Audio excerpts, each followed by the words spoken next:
plug in a bike or a car is used to ignite the air-fuel mixture in the engine.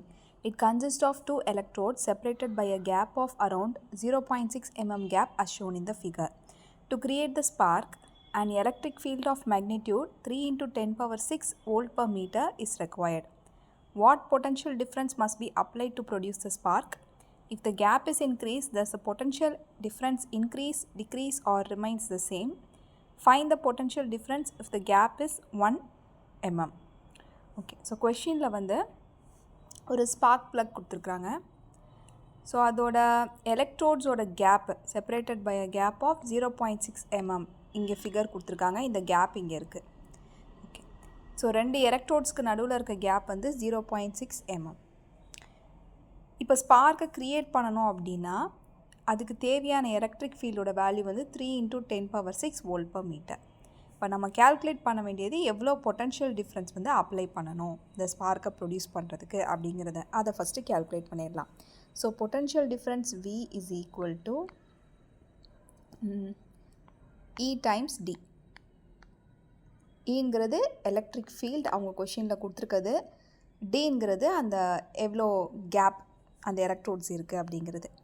So electric field வந்து 3 into 10 power 6. D value வந்து 0.6 mmனு கொடுத்துருக்காங்க. So மீட்டரில் மாற்றுறதுக்காண்டி 0.6 into 10 power -3 மில்லிமீட்டர்லேருந்து மீட்டருக்கு மாற்றணும். So 10 power -3 இது ரெண்டே multiply பண்ணோம்னா we get 1800 unit வந்து வோல்ட்ஸு பொட்டன்ஷியல் டிஃப்ரென்ஸுங்கிறனால. ஸோ இது வந்து ஏவோட ஆன்சர். அடுத்து பி கொஷனில் என்ன கேட்டிருக்காங்கன்னா, இப்போ கேப்பை இன்க்ரீஸ் பண்ணால் பொட்டன்ஷியல் டிஃப்ரென்ஸ் இன்க்ரீஸ் ஆகுமா, டிக்ரீஸ் ஆகுமா, இல்லை அப்படியே சேமாக இருக்குமா அப்படின்னு கேட்குறாங்க. சரி, இப்போ ஃபார்முலா பார்த்தோம்னா V is equal to E times D தான் இருக்குது. E into D. ஓகே, இதில் E வந்து கான்ஸ்டன்ட். அப்போ இது எப்படி எழுதலாம்? V is directly proportional to D. ஏன்னா எப்போவுமே ப்ரொபோர்ஷனாலிட்டி ரிமூவ் பண்ணால் தான் கான்ஸ்டன்ட் சேர்ப்போம். So V is directly proportional to D. இங்கே கேப்பு தான் இன்க்ரீஸ் பண்ணுறாங்க. ஸோ டியை வந்து இன்க்ரீஸ் பண்ணுறாங்க. டியை இன்க்ரீஸ் பண்ணால் என்னாகும்? இது டைரக்ட்லி ப்ரொபோர்ஷனல்னால வியும் என்ன ஆகும்னா இன்க்ரீஸ் ஆகும். So here potential difference increases. அதுதான் answer. Next C last question வந்து find the potential difference if the gap is 1 mm. So potential difference வந்து டி வந்து 1 mm இருக்கும் போது எவ்வளோ அதோட வேல்யூ.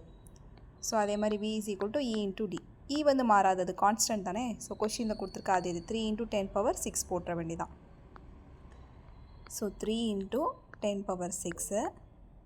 D வந்து இப்போ 1 mm சொல்லியிருக்காங்க. ஸோ 1 into 10 power -3 மீட்டர். ஸோ இது ரெண்டே மல்டிப்ளை பண்ணோம்னா we get 3000 volt. So potential difference வந்து 3000. ஸோ 3 கொஷினோட ஆன்சரையும் கேல்குலேட் பண்ணியாச்சு.